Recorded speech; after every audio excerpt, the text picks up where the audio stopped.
Ba-da-da-da.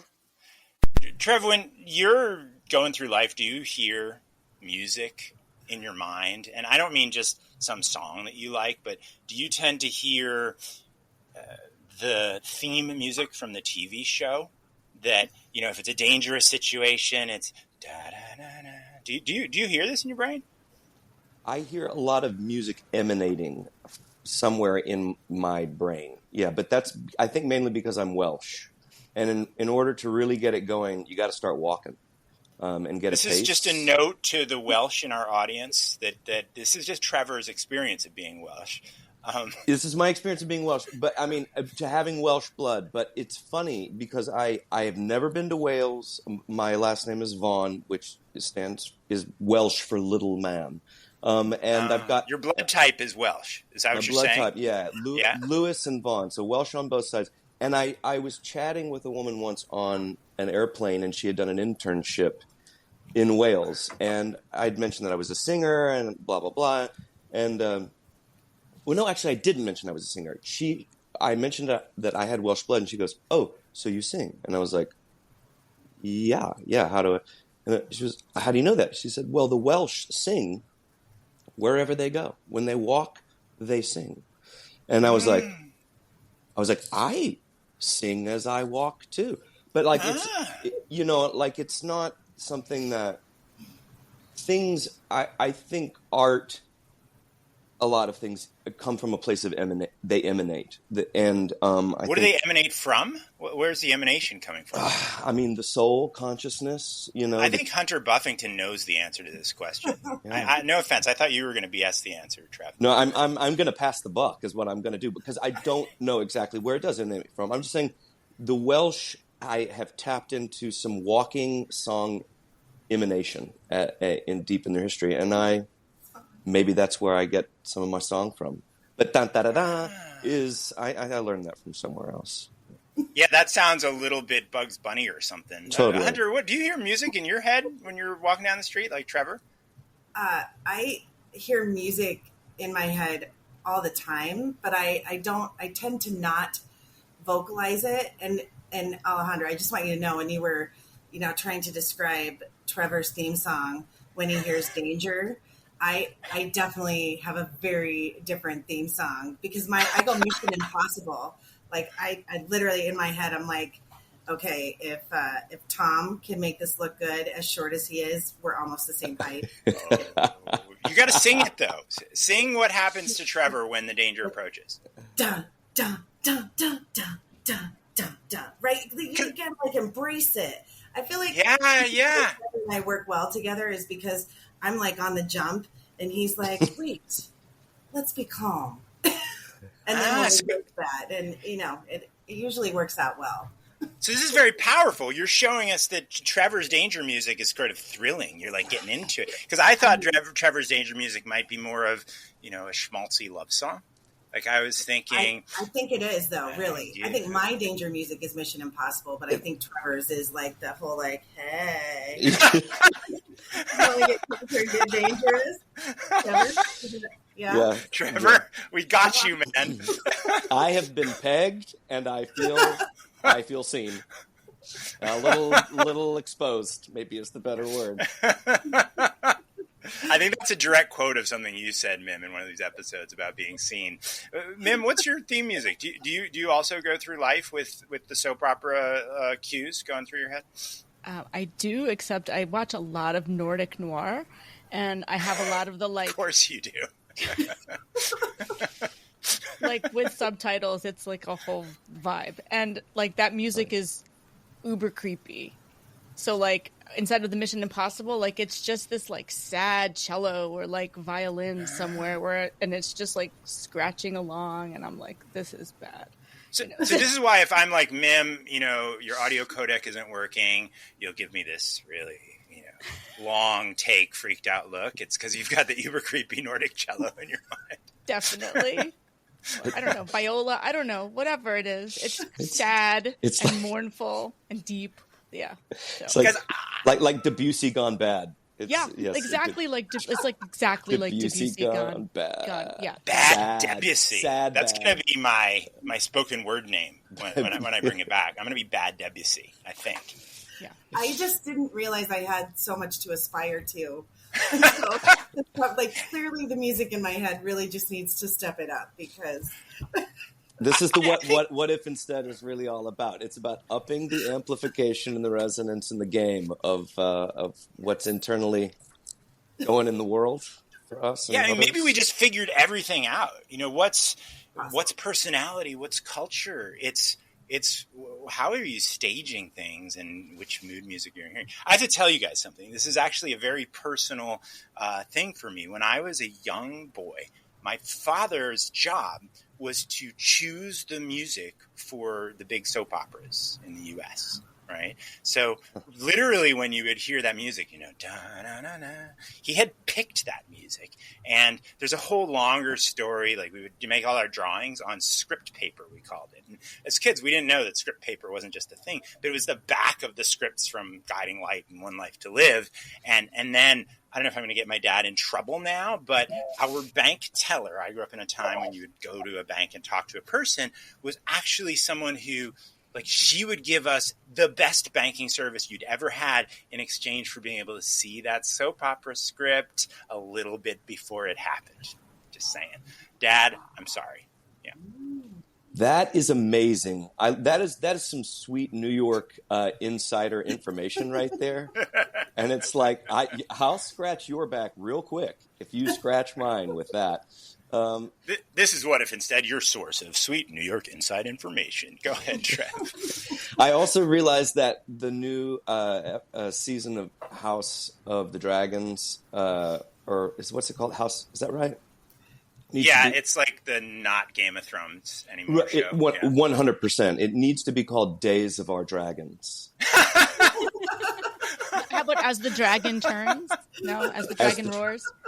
That's right. We can get your schmaltzy music going while the dragon is soaring and burning stuff. It can be like, da, da, da, da, yeah. Bad Debussy. 100 Bad Debussy. Could be the dragon's name. Not rock and sing, but run and scream.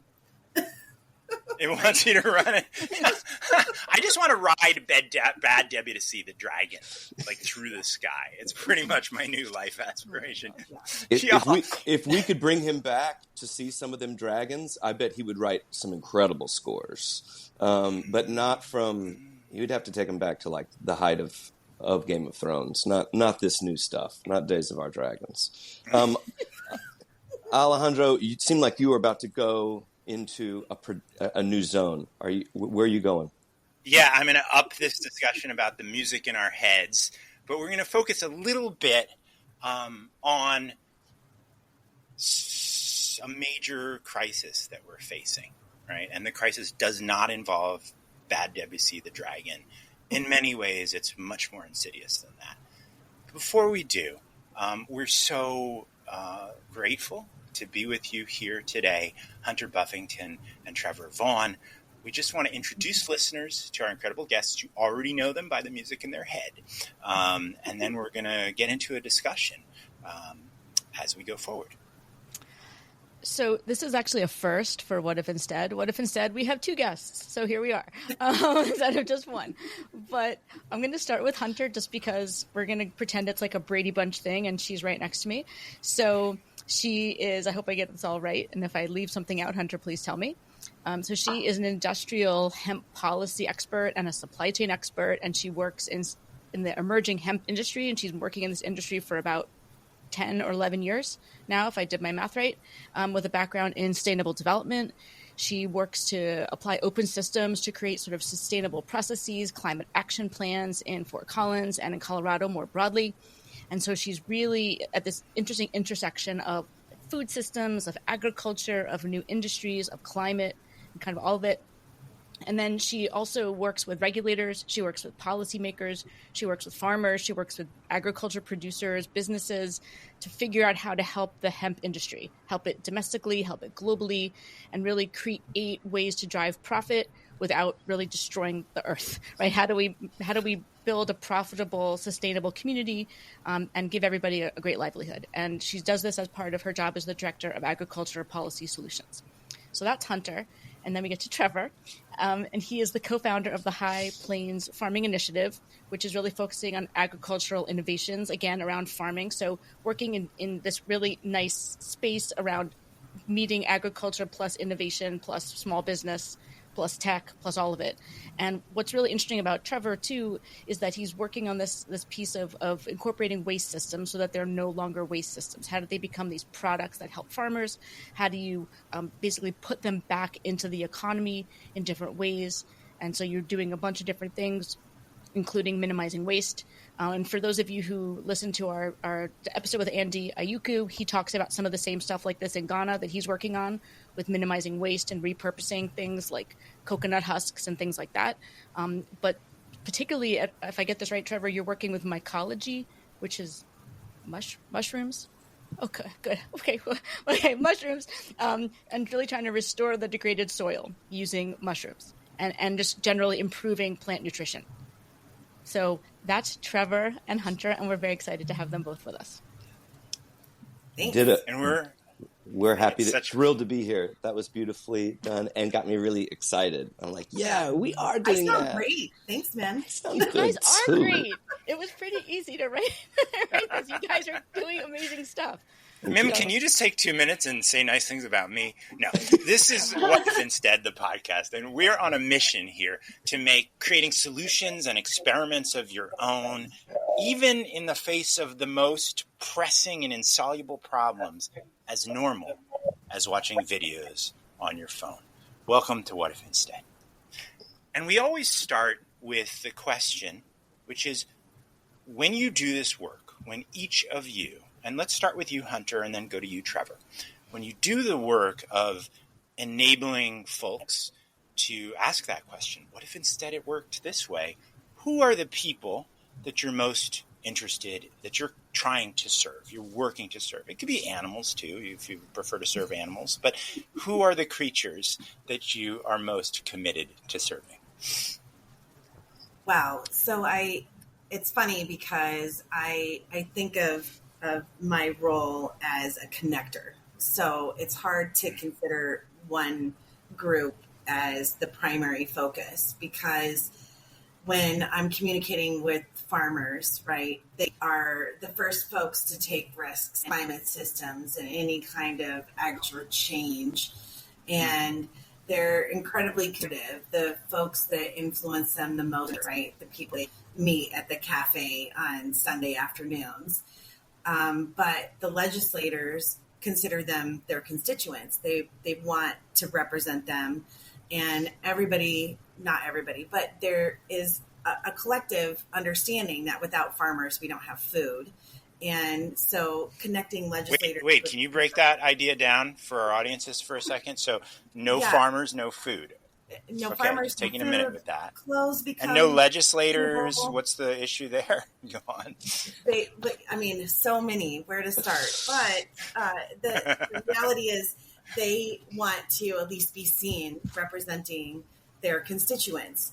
And this is Farm Bill season, and I call it Farm Bill season because it usually lasts for 18 months. It's going to last much longer for us this time. But it kicks off this entire focus on, we need to hear from farmers.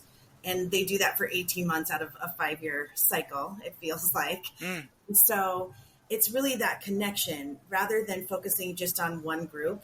It's trying to help them understand that I can be a conduit for conversation. And it's not always easy conversation, right? But that's what I try to do.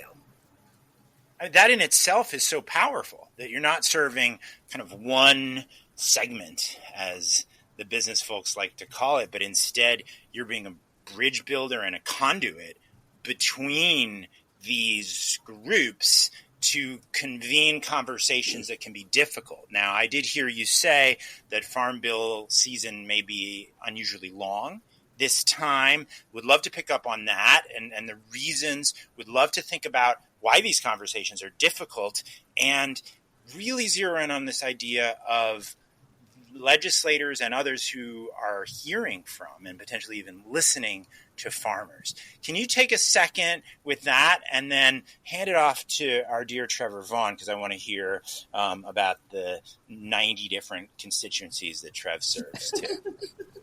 Absolutely. And one thing that when I was connecting the farmers to the legislators, I left out the group that's in the middle that I also work with, and that's regulators, because most of the time we have legislation that's made, right?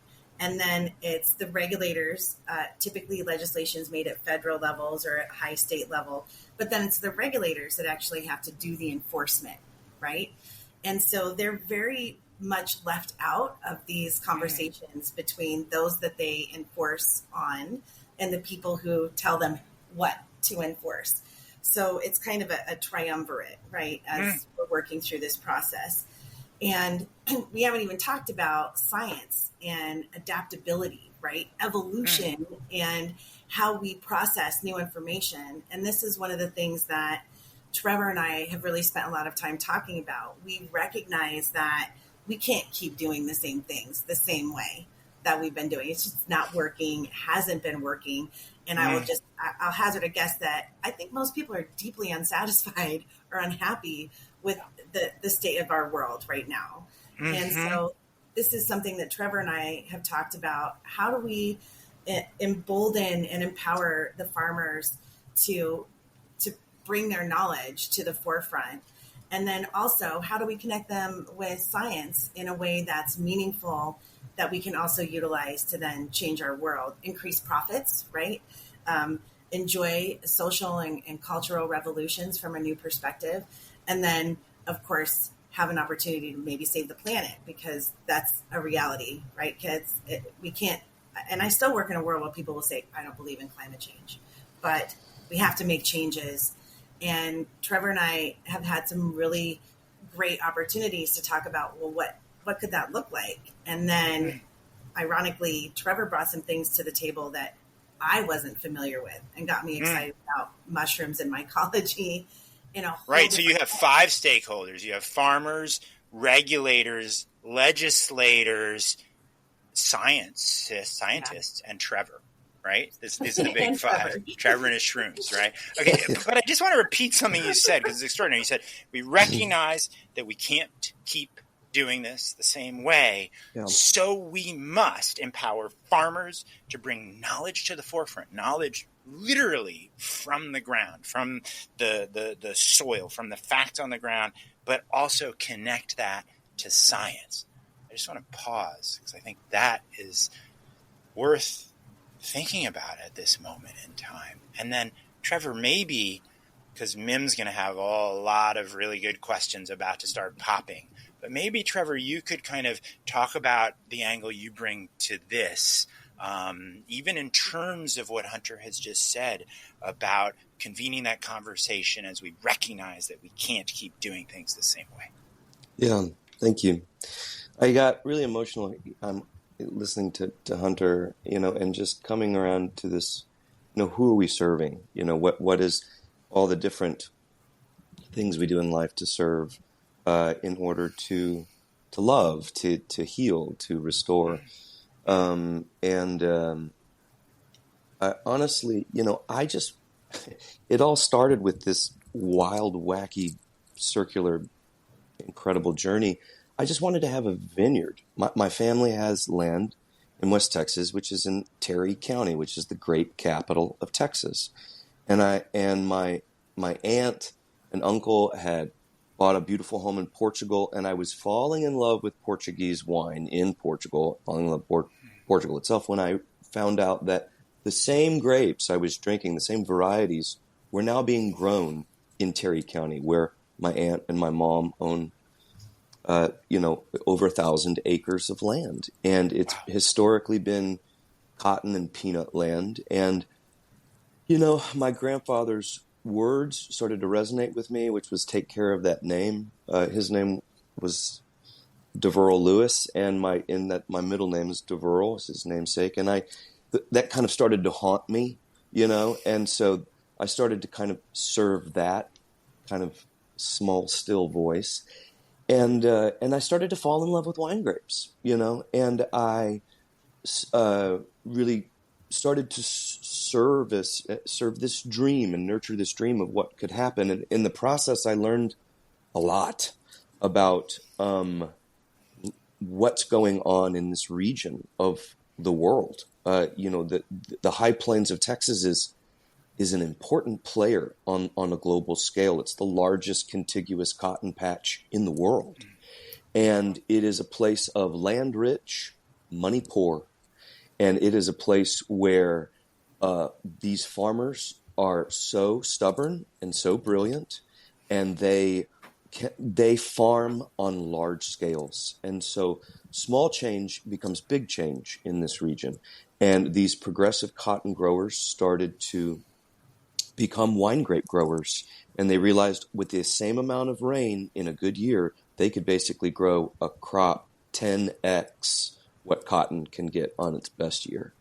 And that was disruption that essentially unleashed this other thing that really cooled my heels on the vineyard idea, which is there is a shitload, and I'm talking a criminal amount, a global criminal amount of dicamba that's blowing through this area, that's being applied onto these soils. And this, if anyone doesn't know what dicamba is, it's Agent Orange, y'all. They upped the toxicity in 2015 because of these dicambate-resistant weeds, aka biological life, then the problems really started happening in the vineyard, and the cupping of the leaves, and finally, now we have, I don't know, 100. We're sitting 3-4 years into it. I think there's a $330 million class action suit now between all 57 of these wine grape growers and against Monsanto and BASF, and here we are now, where the EPA finally, we can go into this further, but who are we servicing? I am servicing the biological life of the High Plains region, and I became aware that this region was really sick. On a landscape biological scale, and it broke my heart. It still breaks my heart. And so out of that pain, out of that real holy shit awareness, I started to do stuff that didn't make sense. I started calling scientists. I started calling entrepreneurs. I started calling farmers. You called me too. I called Hunter. I started. That really didn't make sense, right? But you did it. I did it. Yeah. I did it, and it's that kind of like follow your nose, follow your gut, and tell us about how that conversation between the two of you started, and how it turned into a collaboration. Would you? Sure. I mean, Hunter and I had a great initial conversation in Washington D.C. At a national hemp coalition or conference that was happening, and I was all fired up about hemp and the potential of it. Hunter, you were working with Santa Fe Farms, I think, at that point, and we were really sitting at a very kind of positive place of CBD kind of rose and crashed, but hemp is still where it's at, in regards to healing material, textiles, right? I mean, all the things, food, so many things. Sorry, got excited. Go ahead. Yeah. Yeah. And so I was having a conversation with her boss at the time, who is now passed. God bless, Stephen Glickman. What was this? What was the? Yep. Stephen. And I was essentially, he and I got him fired up about that. I felt like we needed to lay the foundations of Saqqara. It was let's not rush this. What does it mean to lay the foundations of a temple that will last thousands of years? And anyhow, I met Hunter there, and she was by far the most impressive person I met in DC. And then years passed, and then we picked the ball up. Really, once Hi-Fi had a little bit more solidity and legs to it. Anyhow, I gotta say, anytime Hunter shows up in DC, she's the most impressive person there, which might not be saying that much, but I surround myself with greatness, so trying to make sure that if the smartest person in the room is there, that I at least shake their hand and and get an introduction. And from my perspective, when Trevor called me and he said, what are we going to do about this? Everybody's talking about it, right? Mm-hmm. Everyone keeps talking about it, but I don't see anybody really doing things. And I had heard through the grapevine that, Trevor had been interested in this project and that it needed some support. And I said, okay, well, let's have more conversations after our initial meeting in DC. And I just want to say, because Trevor, while hemp brought us together, right? Hemp is not the primary focus of the project that we have together.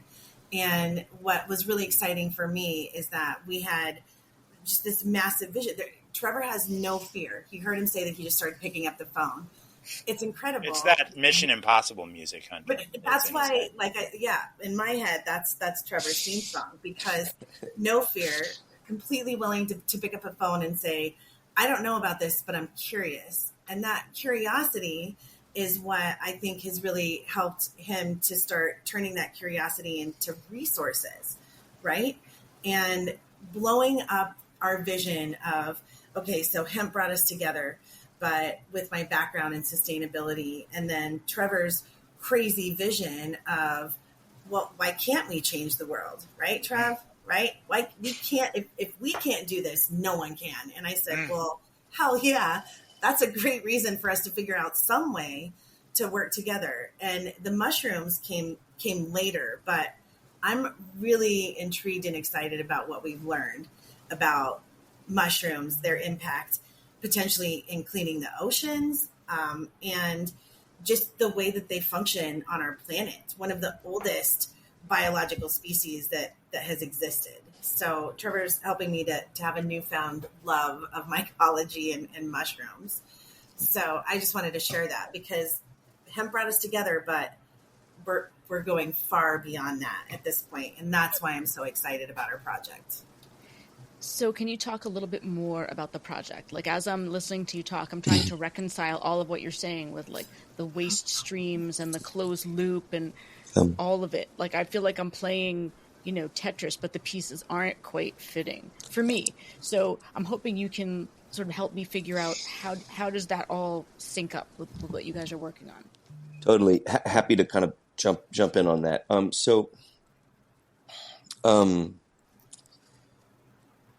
Waste is not what we think it is, and waste is not waste.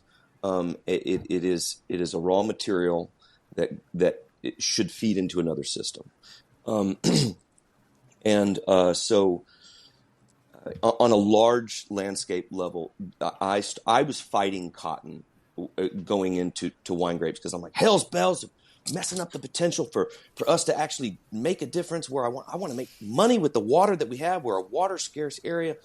And essentially I changed my tune. I have fallen in love with cotton. I have fallen in love with regeneratively grown, beyond organic cotton, and how it can go like a love fest right next to hemp, right next to cover crops that, cows and sheep and pigs and chickens can run on. But the thing for me... We need a Beyond Organic certification, Trev, I think this is like stamped Beyond Organic, right? Well, I mean, there's a lot of semantics that can be thrown around in regards to this. Some of the best farmers that still are kind of quasi-conventional, you could argue, are more regenerative than a lot of quote-unquote organic growers in the country. But it's a complex issue. The thing I wanted to say, Mim, to your point is, like, why is Hi-Fi's vision kind of radical or huge in how we're approaching it? And the framework is the waste streams out of cotton are profound. Like the cotton burrs themselves, easily you can some of the best topsoil in that to just put out gardens or anywhere is that stuff. The cotton stalks that are left in the field and then eventually plowed under in before the growing season, those could be harvested for biochar and could be used in fast paralysis or slow paralysis to actually power cotton gins, regenerative cotton gins, and that biochar can be used then to create completely different carbon paradigms within the soil. The farmers can get paid for that by the USDA now for applying it. And in the process, it makes the soils more drought resistant, more flood resistant. It creates a coral reef of life for the soil. And so, and then you're able to get pyroligneous acids, wood vinegars, out of that process as well, which can be seed stimulants. They can be organic herbicides and pesticides. So from just cotton stalks alone, we have this incredible ability to upcycle on a landscape level, on a grand scale. We can reinvent the literal power paradigms of how these small farming communities can power their operations industrially, and so then when you go further. Now we go further into the loop of the loops, like is mycology, and so cotton seed hulls are. We're going to put it out here, y'all. This is some open source information. Throw away.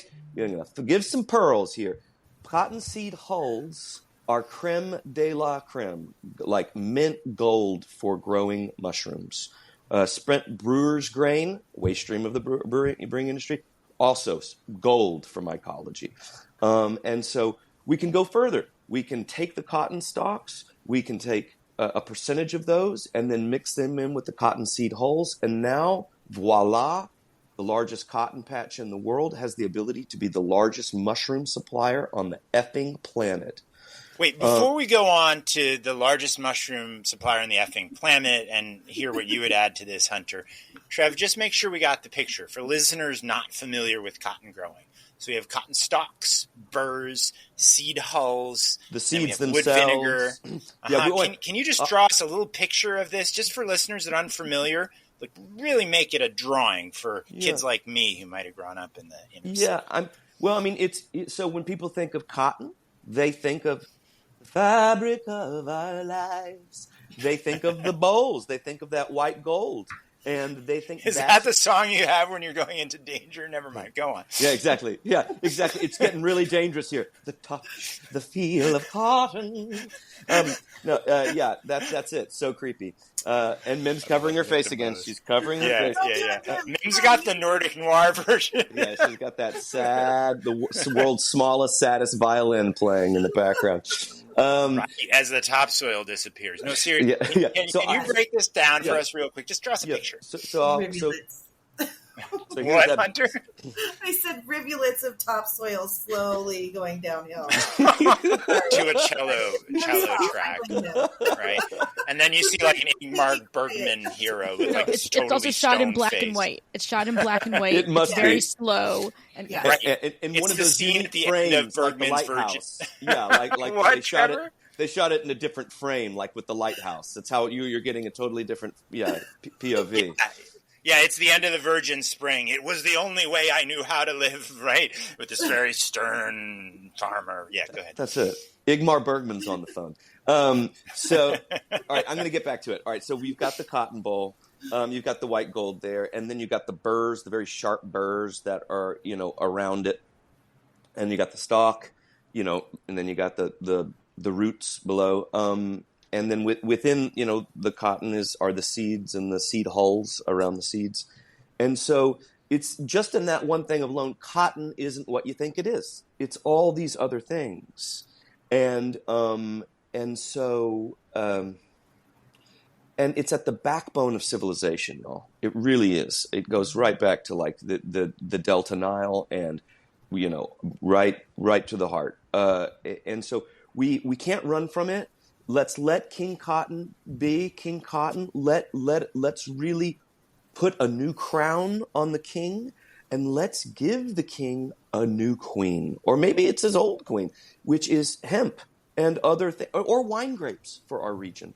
Or it's the yes and that goes after that. But as long as cotton is grown with dicamba-resistant GMO seeds and pesticides and herbicides that are all delivered by the same big old company trying to make a lot of money, forcing farmers to the edge of the cliff the end of the margins. This is why we have the farmers have the highest suicide rate in the nation. So yeah, we've got as Hunter said earlier, it ain't working, y'all.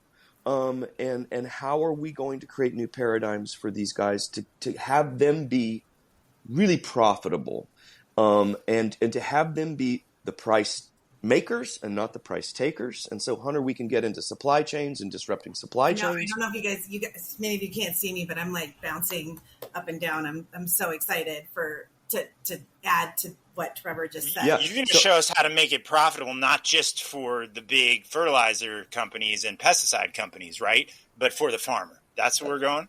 That's where we're going. That's where we have. That's where we have to go. We have to, and to bring manufacturing back domestically. We've outsourced so much of that. But what I was really getting excited about, and Trevor, great job of describing like all of the different aspects of the cotton value chain, because that's not just cotton, right? That's how most agriculture systems actually work. And we also, Trevor hinted a little bit about the relationship between hemp and cotton.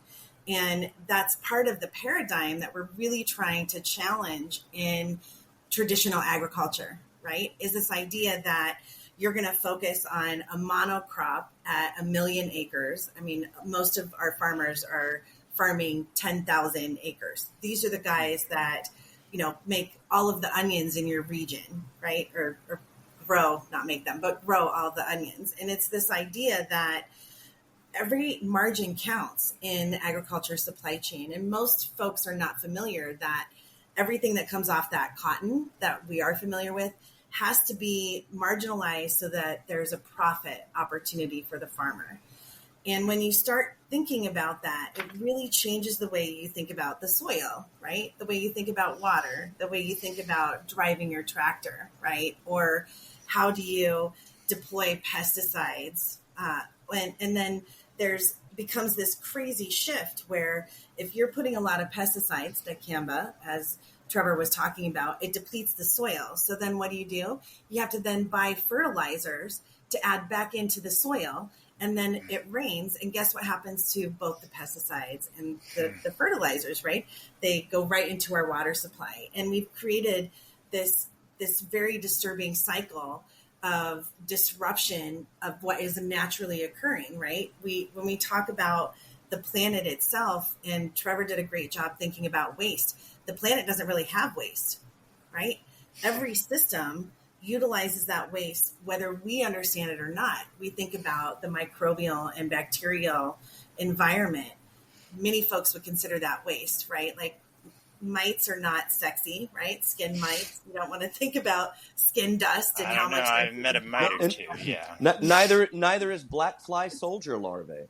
But we definitely approve that to feed to animals, and I'm pretty sure we'll be eating it as a protein source pretty soon too. And that's the mentality that needs to shift. And this idea that farmers put profit first, I don't believe that's true in talking with our farmers. But when they're forced to make difficult decisions like that, they have to choose between what they want to do to keep their families fed, right?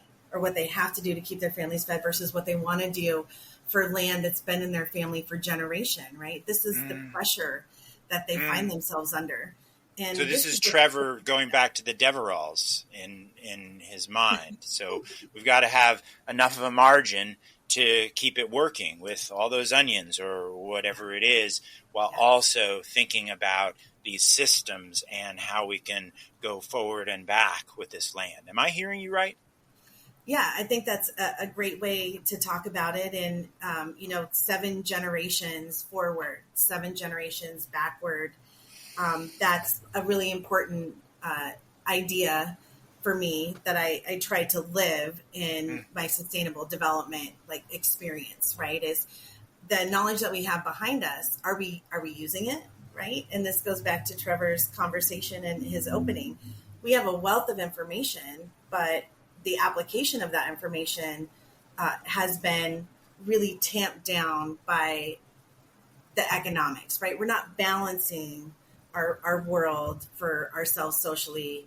we're not helping the environment. The focus has really been on the economics. And in that focus, I think we've lost a lot of who we are. And farmers are the least risk-averse people I have ever met. If your entire livelihood depends on acts of God, right? You are just incredibly positive people that are the hardest working folks I've ever known. And many of them are just behind the scenes, right? How many farmers do you guys know? And that would be a great question for your listeners. Like, do you guys know any farmers? Dairy farmers, right? A lot of people drink a lot of milk. So getting back in touch with the earth and understanding agriculture from a system, right? And I'm a dorky systems girl, so you'll hear me say that. But the nice thing is that a system can be really big, but it can also be very small. And it helps us to think about how do we actually interact with our environment and what is important to us, right? Because it can't always be money, right? The wealthiest countries in the world tend to be the least happy. So if we have a future, it's because of dorky systems girls. I'm just saying. I love that. Can you make that? I'll answer your question about knowing farmers later. But the short version is my father grew up on a farm. And so growing up literally in what was often referred to by people who didn't want to come there as a bad neighborhood, though I didn't think so, idolized growing up on a farm. But then when I picked sugar snap peas for a month one summer, oh boy, did I realize that my romanticization had made it sound far easier than the single hardest thing I've ever done. Yeah. So a couple of things I wanted to pick up on what Hunter and what Trevor were saying. So first, I think this point about like we've lost these connections to the land and we have to rebuild them. We're seeing this across space and time, right? We're seeing this in Australia with return to indigenous fire management. We're seeing this in Spain when they're like finding the old Moorish channels for the Sierra Nevadas to like make sure that the aquifers get replenished while they're distributing the scarce water. Like they're finding ways to reconnect this old knowledge. And so there's a way in which I think there's a very like deep cultural piece that you guys are trying to bring back of like there were ways people knew how to handle the earth and the land that were not this very sort of Western idea of what it looked like. And so that's a big piece. But then the second piece of that, which is in some ways, I am also a supply chain nerd. So what I find fascinating is that all of the waste and all these products they're kind of like reverse logistics, which is much more complicated to instill because we're very used to, we just push the waste out and somebody else deals with it. And so, or not, right.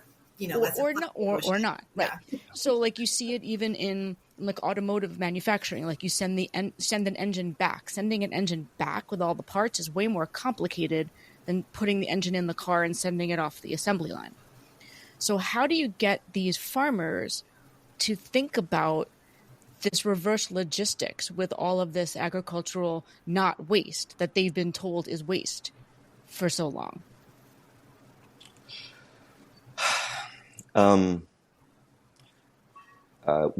With good funding and a great outreach and education campaign and time to spend with them with boots on the ground, the thing I feel that we have to get to really a hyper local efficiency, and so for there to be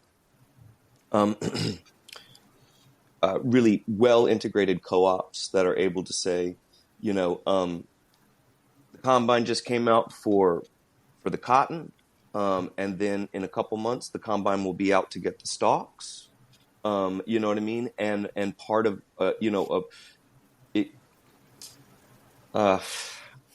What you've got to do is you have to pay them today. Yeah. Actually, yesterday. I was just gonna say. Yeah. Let's just start with that. Just pay them.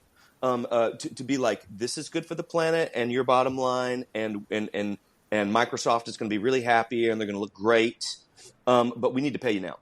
And they'll be like, oh, awesome. I wish someone would have told me that my whole career.